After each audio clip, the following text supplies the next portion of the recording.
Assalamualaikum warahmatullahi wabarakatuh. Nama saya Azara Kania Raja dengan NIM 016. Hari ini saya akan mempresentasikan tentang perdagangan internasional dan pembangunan ekonomi. Perdagangan internasional dan pembangunan ekonomi. Perdagangan internasional adalah kegiatan tukar-menukar atau perdagangan barang atau jasa yang dilakukan antar individu dengan individu. Individu dengan pemerintah atau pemerintah dari suatu negara dengan pemerintah negara yang lain di pasar dunia atau global dengan tujuan untuk memenuhi kebutuhan dan mencari keuntungan. Pembangunan ekonomi adalah suatu proses kenaikan pendapatan total dan pendapatan per kapita dengan perhitungan adanya tambahan penduduk dan disertai dengan perubahan fundamental dalam struktur ekonomi suatu negara dan pemerataan penduduk bagi penduduk suatu negara.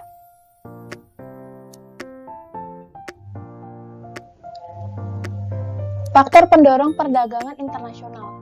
Yang pertama, ada perbedaan sumber daya alam. Sumber daya alam yang dimiliki setiap negara berbeda. Untuk mendapatkan sumber daya alam yang dibutuhkan dan tidak dimiliki suatu negara, diperlukan pertukaran antar negara yang menyebabkan terjadinya perdagangan internasional. Yang kedua, selera. Penduduk suatu negara lebih menyukai produk negara lain sehingga harus mengimpor produk itu. Ketiga, penghemat biaya produksi efisiensi. Perdagangan internasional memungkinkan suatu negara dapat membesarkan hasil produksinya pada banyak negara tersebut yang berproduksi dalam jumlah besar sehingga dapat menurunkan biaya produksi. Yang keempat, keinginan memperoleh keuntungan dan meningkatkan pendapatan negara. Adanya kelebihan produk dalam negeri sehingga perlu pasar baru untuk menjual produk tersebut. Yang kelima, keinginan membuka kerjasama, hubungan politik, dan dukungan dari negara lain. Terjadinya era globalisasi sehingga tidak satu negara pun di dunia dapat hidup sendiri. Yang keenam, perbedaan teknologi. Negara yang menggunakan teknologi maju dapat menjadi barang dengan harga murah pada negara yang teknologinya sederhana. Hambatan perdagangan internasional. Kemudian, hambatan perdagangan internasional. Yang pertama, perbedaan mata uang antar negara. Mata uang yang berlaku di setiap negara berbeda-beda. Negara yang melakukan kegiatan ekspor biasanya meminta kepada negara pengimpor untuk membayar dengan menggunakan mata uang negara pengekspor. Yang kedua, kualitas sumber daya yang rendah. Rendahnya kualitas tenaga kerja dapat menghambat perdagangan internasional. Karena jika sumber daya manusianya rendah, maka kualitas dari hasil produksi atau produk akan rendah pula. Yang ketiga, pembayaran antar negara sulit dan risikonya besar. Pada saat melakukan kegiatan perdagangan internasional, negara pengimpor akan mengalami kesulitan dalam hal pembayaran. Apabila pembayarannya dilakukan secara tunai, maka negara pengimpor akan mengalami kesulitan dan risiko yang tinggi dan menyebabkan perampokan. Kemudian, dampak positif dan dampak negatif dari pembangunan ekonomi. Dampak positif ada 3. Yang pertama, melalui pembangunan ekonomi, pelaksanaan kegiatan perekonomian akan berjalan lebih lancar dan mampu mempercepat proses pertumbuhan ekonomi. Yang kedua, terciptanya lapangan pekerjaan akibat adanya pembangunan ekonomi secara langsung bisa memperbaiki tingkat pendapatan nasional.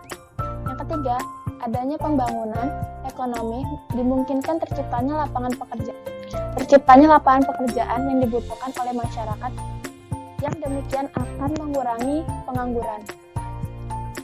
Dampak negatif ada 3 juga. Yang pertama, adanya pembangunan ekonomi yang tidak terencana dengan baik mengakibatkan adanya kerusakan lingkungan hidup. Yang kedua, industrialisasi mengakibatkan berkurangnya lahan pertanian. Dan ketiga, hilangnya habitat alam baik hayati atau hewani. Teori-teori perdagangan internasional. Yang pertama, keunggulan mutlak atau absolute advantage. Teori keunggulan mutlak dikemukakan oleh Adam Smith tahun 1776 dalam bukunya The Wealth of Nations. Adam Smith menganjurkan perdagangan bebas sebagai kebijakan yang mampu mendorong kemakmuran suatu negara. Dalam perdagangan bebas, setiap negara dapat menspesialisasikan diri dalam produksi komoditas yang memiliki keunggulan mutlak atau absolut, dan mengimpor komoditi yang memperoleh kerugian mutlak. Kemudian, Indonesia dan Cina memproduksi dua jenis komoditi, yaitu komputer dan sepatu, dengan anggapan masing-masing negara menggunakan 100 tenaga kerja untuk memproduksi kedua komoditi tersebut. 50 tenaga kerja untuk memproduksi komputer dan 50 tenaga kerja untuk memproduksi sepatu hasil total produksi kedua negara tersebut. Indonesia mempunyai komputer 15 unit dan sepatu 45.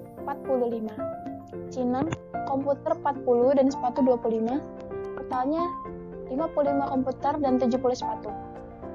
Berdasarkan informasi di atas, Indonesia memiliki keunggulan mutlak dalam memproduksi sepatu dibandingkan dengan Cina. Karena 50 tenaga kerja di Indonesia mampu memproduksi 45 sepatu, dan Cina hanya bisa memproduksi 25 unit sepatu. Sedangkan Cina memiliki keunggulan mutlak dalam memproduksi komputer, karena Cina bisa membuat 40 unit, sedangkan Indonesia hanya bisa 15 unit. Kemudian keunggulan komparatif atau comparative advantage. David Ricardo mengatakan bahwa perbedaan keunggulan komparatif juga dapat memberikan keuntungan. Dua negara akan tetap melakukan pertukaran melalui perdagangan internasional, walaupun salah satu negara memiliki keunggulan mutlak, karena setiap negara pasti memiliki barang yang paling menguntungkan atau efisien untuk memproduksinya. Contohnya, hasil produksi Indonesia dan Vietnam. Dasar tukar dalam negeri atau harga relatif Vietnam memiliki keunggulan mutlak dalam memproduksi jagung dan beras dibandingkan Indonesia. Keuntungan didapat jika Vietnam memilih produksi yang paling unggul, yaitu jagung. Mengapa memilih jagung? Karena keunggulan produksi jagung adalah 3, yaitu 60/20. Jika memilih beras, keunggulan produksi adalah 1,5, yaitu 48/40. Baliknya, Indonesia memilih produksi barang yang